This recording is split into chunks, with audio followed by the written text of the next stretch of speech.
Hi, this is Andrea Bennett again, and this is my response to Al Johnson's Week 4 discussion board post.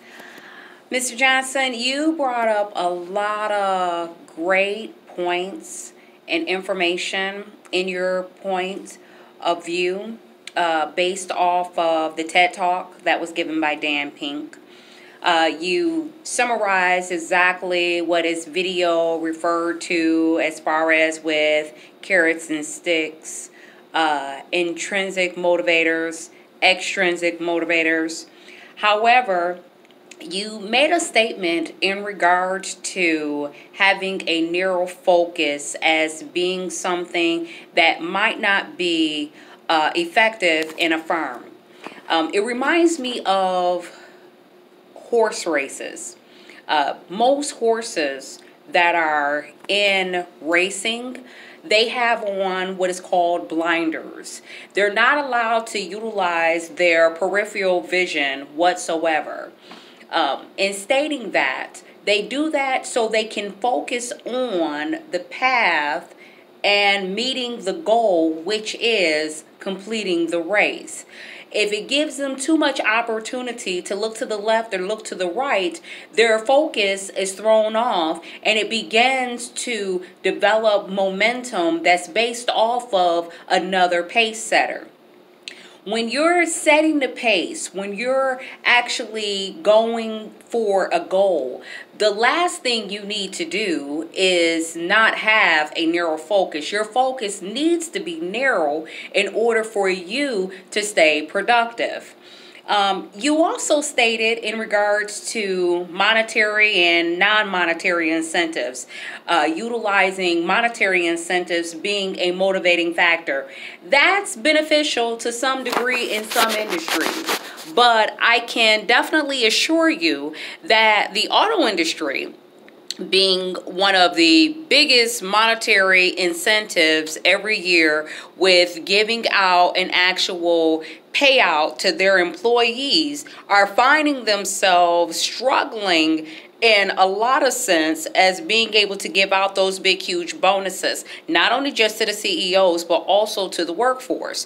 One of the reasons why is because the market isn't as lucrative as it used to be. They're struggling being able to sell the product not only here within inside of the US, but they're also struggling with being able to sell the product in alien and foreign territories. You also mentioned that autonomy brings forth the overall cohesiveness of an organization, and you utilize an example with yourself. You said you worked for a company for about 90 days and you couldn't find yourself willing or able to stay on with that company based off of just the quality, the infrastructure, and some of the elements that you recognize wasn't something that you felt a effective business can be ran according to. But then you mentioned a couple of great things inside of your discussion post about transparency. And this is something that a lot of the business environment is struggling to be able to do, to be transparent in their forms and lines of communication. Having effective communication not only allows each and every person within inside of the firm to feel as they're being part of the organizational overall decision-making process, but it also prevents them from being able to plan and to talk and to communicate with each other in order for them to make goals or make a plan, to develop a strategic plan in order for them to move forward. That transparency in their conversation, by not being able to do that, many companies are struggling to stay on one accord. There's another factor that you stated in regards to having appreciation, feedback, which I title as measurement. That's part of a measurement process. By giving recognition, appreciation, and feedback isn't necessarily always monetary. And by doing those things in a non-monetary approach, you'll see a lot of people prefer bragging rights, being able to say they were the top dog of the organization for a day, or that they receive recognition in front of everybody based off of their actual work performance. Being able to give that non-monetary incentive also brings forth a lot of welcoming and a lot of incentives for most employees, that others begin to recognize that they want to be acknowledged in that capacity as well.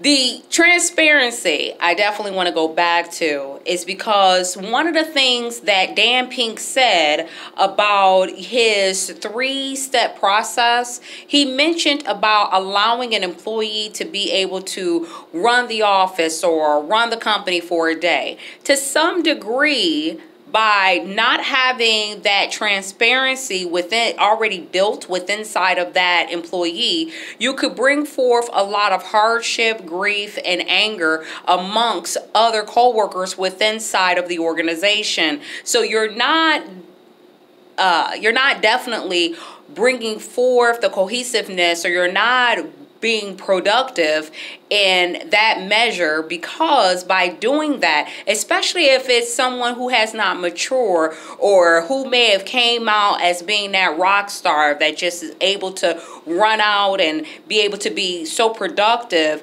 however they go into that slump and they don't know how to break out of that slump or that pattern where they're becoming stagnant, you'll find yourself giving them that type of incentive isn't always productive for the rest of the team, the rest of the organization, the rest of the firm.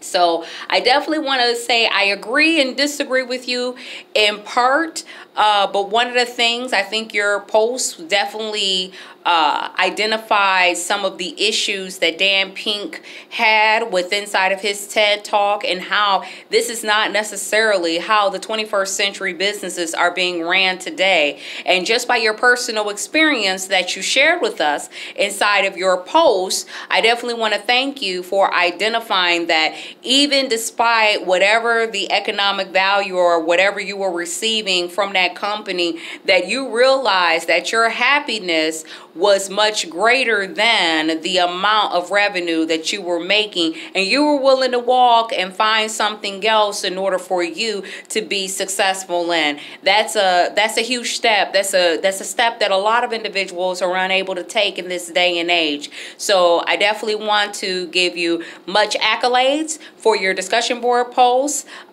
mentioning key factor, transparency, and definitely think about narrowing your focus, putting on those blinders, not looking to the left or to the right, staying focused to reaching the goal. You have a good one. Thank you.